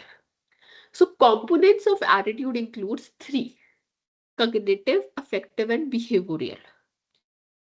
For example, knowledge. Cognitive is the knowledge, it's a thought, right? So if you believe that exercise is good for your health, then when you are doing the exercise, it will be reflected in your affective component, that is emotions. You will feel happy when you're doing exercise. And because your emotions are positive about the exercise, it will be reflected in your behavior. That means regularly you will be doing the exercise. Your behavior, your attitude will be positive towards exercise. So this is how attitude is built. Similarly, if in your knowledge cognitive component, you have this thoughts, you are having the thought or knowledge which says that dogs could bark, right? Then the emotion component will have fear when you will see the dog. And in your behavior, you will start running after seeing the dog. So your behavior is impacted because of the cognitive and affective component. And your attitude of towards the dog is going to change because of it. Right? Then we have ego states. I am giving access to Mike. If you have any query, you could ask.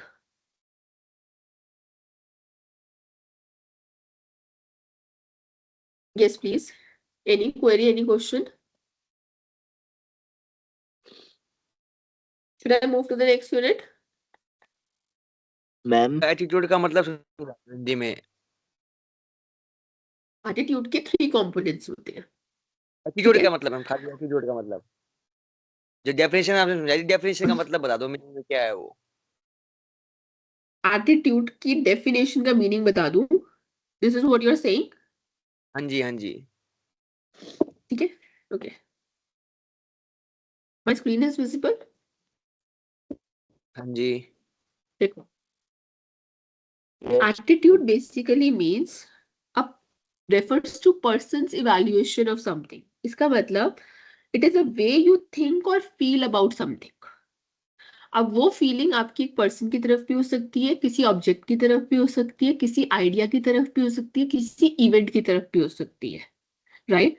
वो feeling आपकी positive भी हो सकती है, negative भी हो सकती है, न्यूट्रल भी हो सकती है, बट उस फीलिंग से आपका जो बिहेवियर होगा वो इन्फ्लुएंस होगा। Is this correct? Now you are able to relate? So हाँ जी, इट हाँ इज जी। A way. एटीट्यूड क्या है? एक वे है जिसमें इंडिविजुअल रिस्पॉन्ड करता है अपने एनवायरनमेंट के अराउंड जो चीजें चल रही है उसकी तरफ। अब वो चीजें क्या हो सकती हैं? ऑब्जेक्ट, पर्सन, इवेंट, आइडिया, कुछ भी हो सकता है। So it's a way of thinking, it's a way of feeling about something. Now it is clear? ठीक है ma'am. It's a thank you. mental tendency, right? Yes ma'am, Any yes other ma'am. question? Ma'am Any other question? Should I move to the next topic? Okay. Yes, ma'am. So I'm taking access to mic and I hope my slides are visible. And we're moving to next point.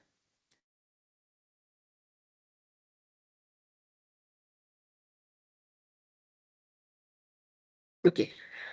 So the next is Unit 3, that is ego states. Here in brief, I will be talking about ego states, transaction analysis, life positions, tropes, game analysis, Johari window, need of understanding, transaction analysis. So there are various tools of analyzing and managing interpersonal behavior. What is interpersonal? We have intra and inter. So I always use this thing so that students are able to recall. When we say inter-school competition, one school is competing with other. When we say intra-school competition, that means within school some groups are competing. So interpersonal behavior is when one person is communicating with other person. And intrapersonal behavior is when one person is communicating with himself or herself, right? So there are different tools in which using which you could manage interpersonal behavior. They are ego states, life positions, psychological games, strokes, and Johari window. Using this, we will be explaining, right? Very simple thing is, what is transaction? When you interact with someone, there is a social transaction.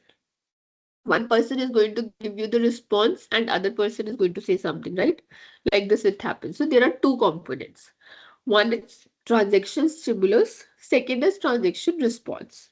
So If you start the communication, it is a transaction stimulus. And if the other person receives and says something, it is a transaction response.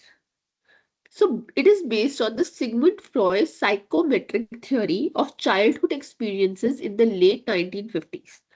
Eric Berne developed transactional analysis theory. It's a psychoanalytic theory and a therapy method that helps understand interpersonal behavior and analyze social interaction between people. So, psychoanalysis theory is based on the belief that man is encouraged more by the unforeseen forces than the conscious logical thought. So, Freud believed that most of the things that is happening in your life is not because of the things that are happening in your conscious level. It is because of certain things that are there in your unconscious level, at your unconscious level. Ego state is at the core of transactional analysis. It is given by Eric Berne. The major work is by Eric Berne and Paul Fedrin. Ego state basically refers to pattern of behavior. So Dr. Eric Berne, he says that there are some common pattern of behavior that individual follows in most of the situation, right? So whatever you could see in their behavior or reaction is based on their past experiences and feelings. So there are three types of ego states that we will be discussing. One is parent ego state, then we have adult ego state, then we have child ego state. Parent ego refers to personality attribute of values or attitude. It is a pattern of behavior that a person has taken from the parent-like figure, like teacher, father, mother, brother, or some person who was elderly at their home. And they copied, the same behavior was copied by the child. So either someone makes decision for you or they show protection or care. Two things are what parents are doing. So one is nurturing parent ego and second is critical parent ego.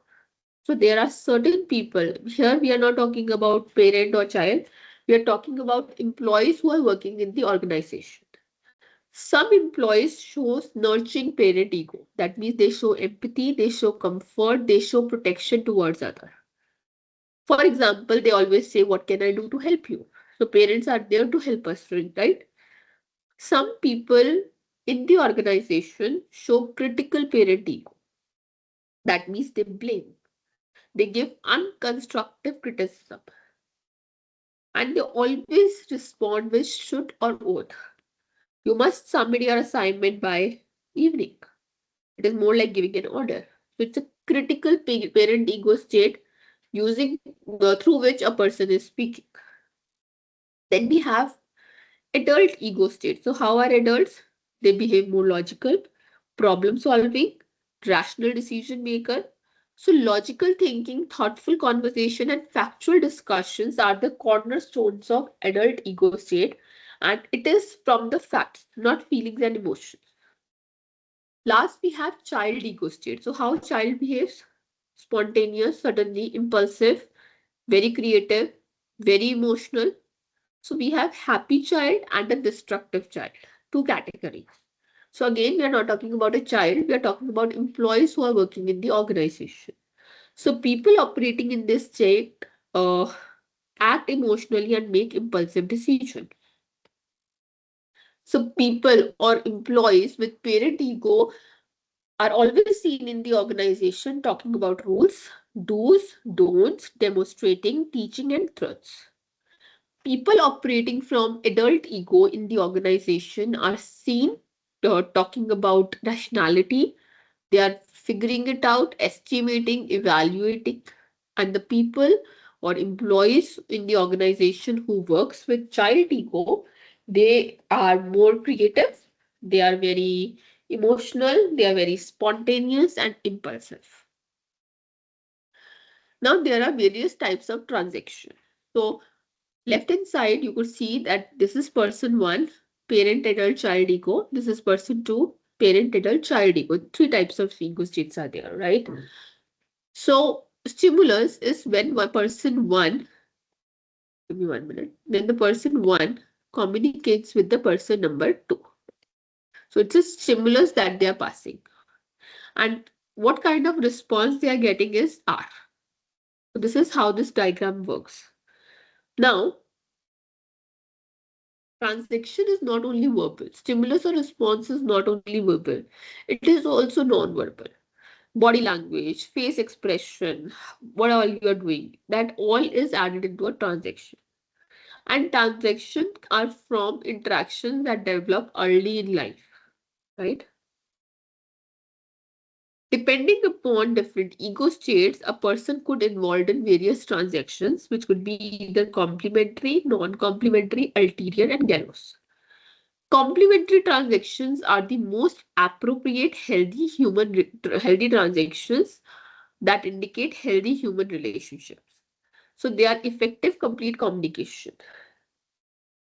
So what you will be able to see in complementary transactions that there are parallel line.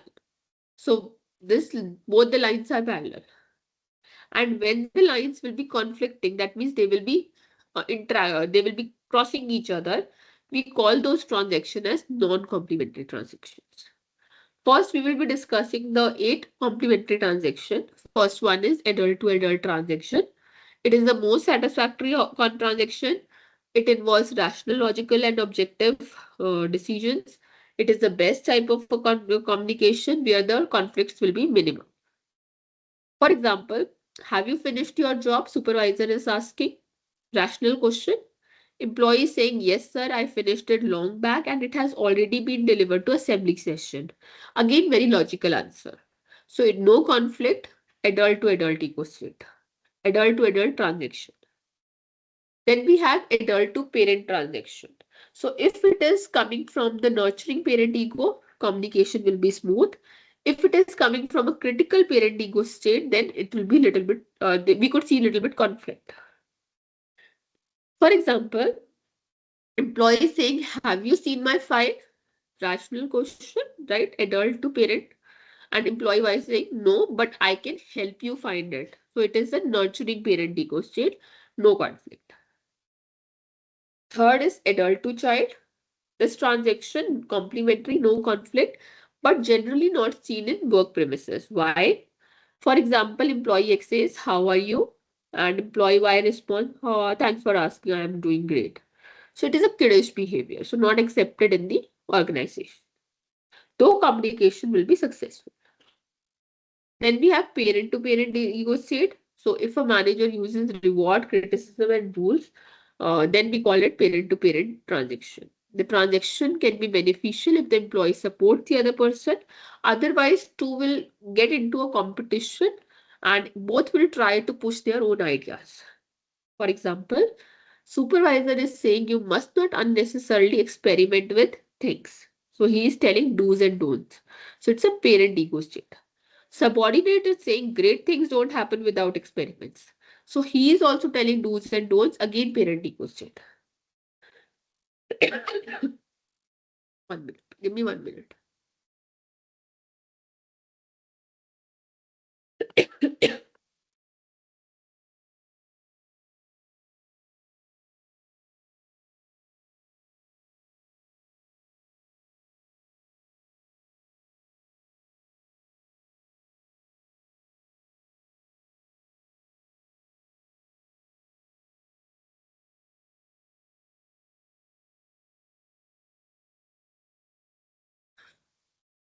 Sorry. Then we have parent to adult transaction. So this stimulus uses overbearing language, but gets countered with logical reply. So there is no conflict, but it is an overbearing language, right? Like employee X is saying, you should stretch straight, parent ego. Employee Y say, I have a backache. So he gave a logical reason, right? So it's a parent to adult transaction. Then we have child to child transaction. Obviously, there won't be any conflict because lines are parallel, but in workplace, it is not suitable, right? For example, employee X is saying management should always think in favor of their employee, and employee Y say, if management doesn't think about us, we will do the same towards them. So both are talking about something that is kiddish. not for organizational goals. Then we have child to parent transaction. So employee saying, to whom should I submit the file after completing it? Manager is saying you must always follow the chain of command for any official paper. So it's talking from parent ego state. And why employee is talking from child ego? Because you are an employee and you are asking the pretty things from your manager.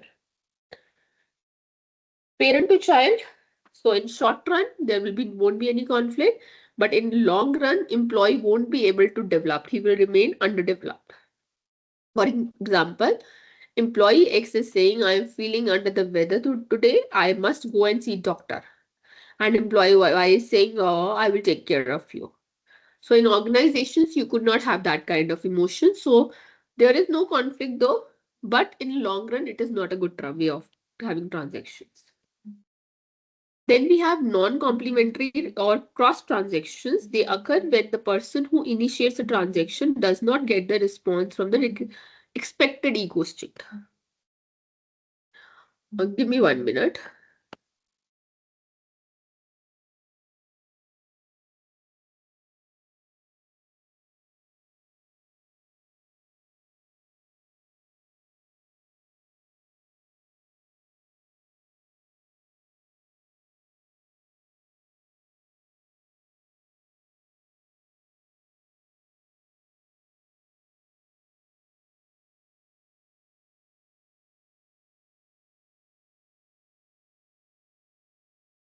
Okay. So non-complementary transactions are those transactions which are not having parallel lines, right? So conflict could be seen in these transactions. For example, supervisor says, how many units have you made till now? And to which operator is saying, do not inquire frequently. I will inform you after completing it. So such transactions could take you towards dispute, right? Once the transaction is crossed, the result is unrest, dissatisfaction, leading to arguments, conflict between the interacting parties. Then we have ulterior transactions. They are double meaning transactions. They are something which are at two levels. One is your psychological level, and second is your social level, right? Social messages there, and then psychological messages there. For example, Kunal is coming late to office and supervisor is asking, what time is it, Kunal? So obviously supervisor don't intend to ask the time from the Kunal, but she wants to mention that Kunal is late to office, right? So ulterior transactions occur when three or four more ego states interact at the same point of time. So it is at two levels, social messages there and psychological messages there. Then we have gallows transaction, which include unnecessarily laughs and smiles on the heel of the statement, which is painful to the individual. So if some student is showing stupid behavior, teacher is amused. So this is gallows transaction. Out of all the transaction, adult to adult transaction is most effective and better transaction from the organization's perspective. Why we need to understand transaction analysis? One, that this TA is a model for people to work towards autonomy, empowerment, where they can choose to live the way they want to and not act as if they are controlled by past events or message. Also, an understanding of TA can help a person change their life scripts, choose to rewrite it without looking on the inappropriate behaviors of the past. Now, what is life position? The concept is given by Thomas Harris. So we are getting into a little bit of psychology. So a child, when born, is like a clean slate, right? And in the process of growing up, he or she wades through a lot of experiences and emotions, right? And based on these experiences, they make assumptions about the self-worth or how significant people are there in the environment. So life positions tend to remain more firmer than the ego state. Why? Because during the formative years, we make decisions about ourselves, our world, and people around us.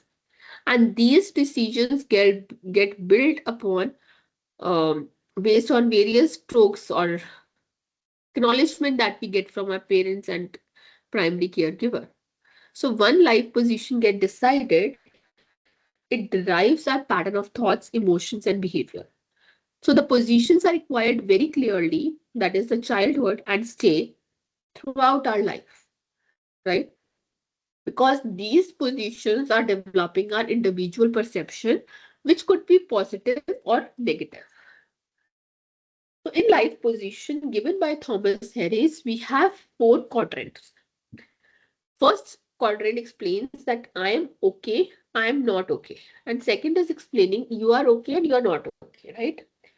So I am okay and you are okay is in healthy position, right? Whereas I am okay, I am not okay, you are okay is one down position. I am okay, you are not okay is one up position. And neither I am okay nor you are okay is a hopeless position. So ideal situation, healthy position is I am okay and you are okay.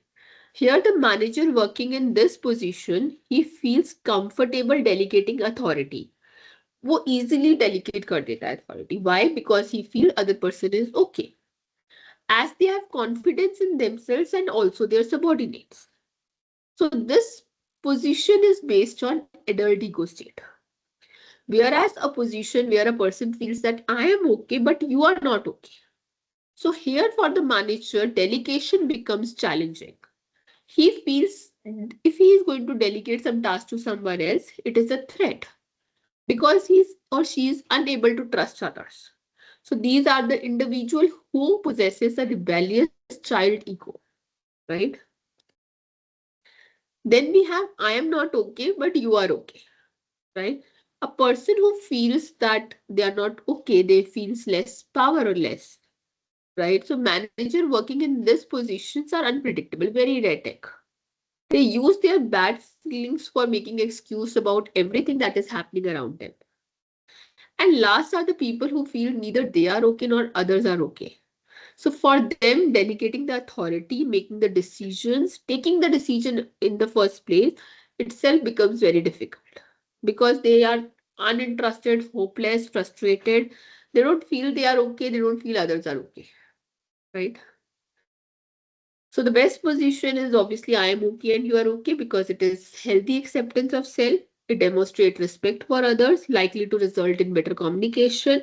It is expected to result in better performance behavior. Then we have stroke analysis. So basically, in our formative years, when throughout our childhood, there are certain acknowledgements that we have received, either verbal or non-verbal. Like if I'm doing something and my parents are smiling, they are hugging, they are clapping. So this is a positive way they are acknowledging that whatever I am doing is right. And sometimes they are scolding, sometimes they are doing thumbs down. So they are giving me certain hints that whatever I am doing is not right. So Eric Burney described strokes as a unit of recognition. Unit of recognition means that one person is acknowledging the other by the act of speech. It could be verbal, it could be non-verbal. So your strokes could be positive, negative, verbal, non-verbal, conditional, unconditional. So when you tell someone that positive thing, it is a positive stroke. When you tell someone that is negative, right, it is a negative stroke. When you tell someone verbally, right, it's a verbal stroke.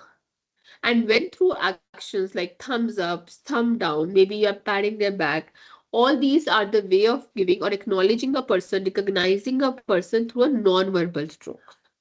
Then we have conditional and non-conditional. Conditional strokes basically means when you say you like the person's dance or cooking. So you have added a condition. So when I say this particular student is very good in OB, so that means the student is good in OB. So I have added a condition. But when I say this person is good, very good, it's an unconditional, right? So telling someone that you love them is unconditional positive stroke, whereas telling someone that you love their cooking is a conditional positive stroke.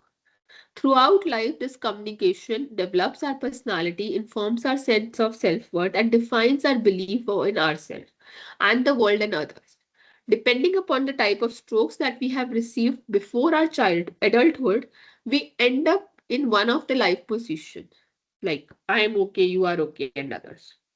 If the strokes we receive through childhood are appropriate to our age and stage of development and are a balanced mix of positive and negative as needed, when we are likely to grow up, we sense I am okay and you are okay. In transactional analysis, this life position describes the balanced emotion and cognitive outlook of life. Then we have psychological games. So they are duplex transactions, right? Where a person tries to play game. For example, yes and but. So when you ask someone to do something, they will say, yes, yes, I will do it, but I have something. So they insert some reasons for not doing it. So there is no meaning of saying yes in front. So such transactions are the part of psychological games. Last very important topic we have is Johari window. So it's a framework that is developed by two psychologists, Joseph and Harrington, and it is a widely used model to understand and train self-awareness and biases for personal development and to improve communication, group dynamics, team development, interpersonal relationship, and intergroup relationship. Again, it has a four quadrant which talks about knowing yourself and knowing others, right? First quadrant is we will be talking about open area, then blind, hidden, and unknown. Open area is anything about yourself that you are willing to share with others. So it describes that it's a work area which describes that information that is open to you and that is also known to others, right? So this is a space where good communication and cooperation occurs free from mistrust, confusion, and conflict, right? So when you give feedback, it could increase this area horizontally to reduce the blind spot. While sharing one feeling, you could extend this area vertically by reducing the hidden area. What does that mean? So if you horizontally expand it, blind spot को reduce करके आप इसे expand कर सकते हो और hidden area को reduce करके आप इसे expand कर सकते हो. And this is area is the best position where teams could work, right? So by giving feedback, if you give feedback, you could reduce the blind spot. And if you give disclosures, you could reduce the hidden area. Next is blind area. Blind area includes the information that people know about you, but you don't know about yourself, right? It could be certain habits. If you have some habits of taking everyone's food, so you might not be doing it consciously, you might not be knowing about it. But people around you might be annoyed because of this. So they are annoyed because something you are doing that is unintentional. So this area is also referred to as ignorance because one issues are not known to the person. So by getting feedback, you could reduce this area and increase your open area. Then we have hidden area. We all have some certain secrets. So a true feelings or attitude of an individual may remain a secret from others, right? So maybe some hidden agendas are there, manipulative intentions are there, maybe fear is there because of which you have kept certain secrets. So when you're working in a team, it becomes very difficult to deal with this.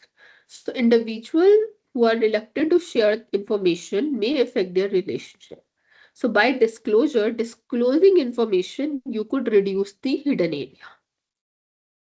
Then we have unknown area. This is a region which is not even known to you or known to others. So they are hidden talents.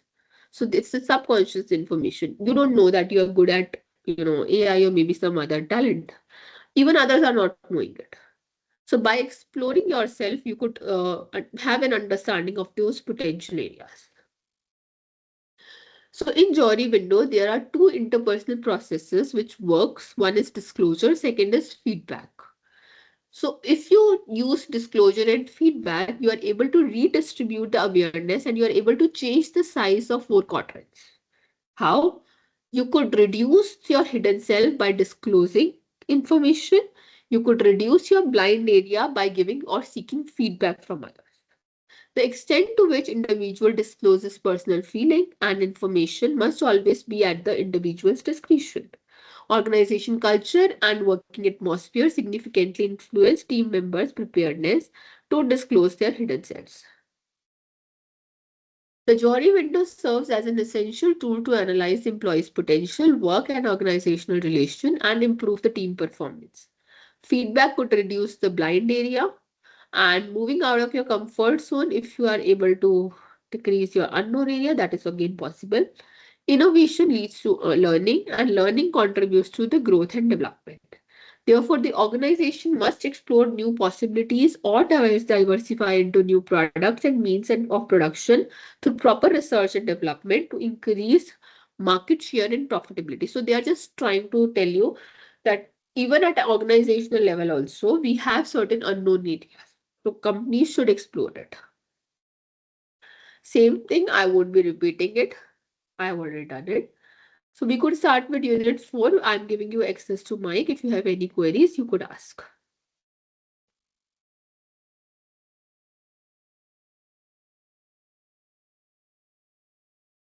Any query?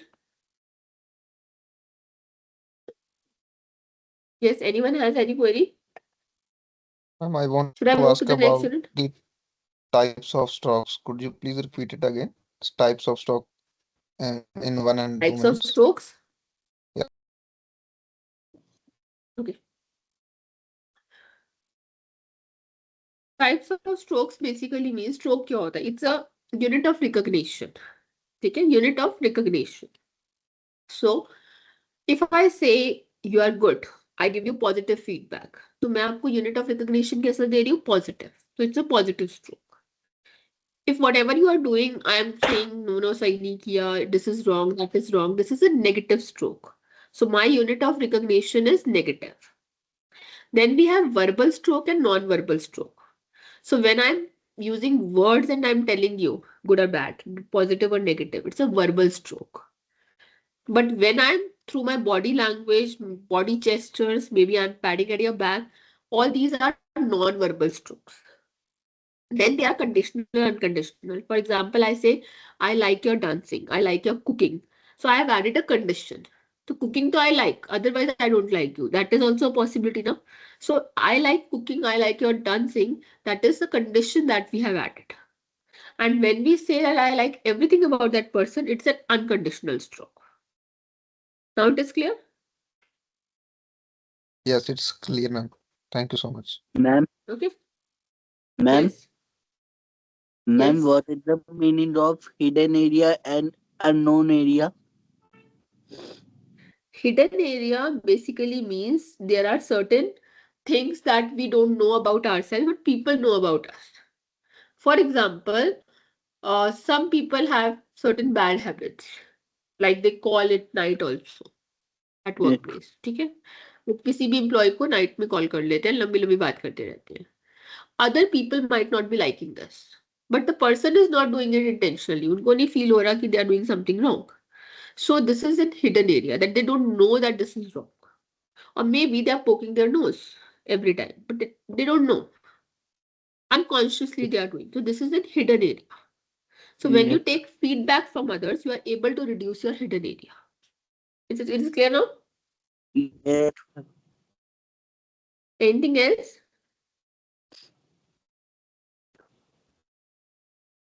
Should I move to the next topic?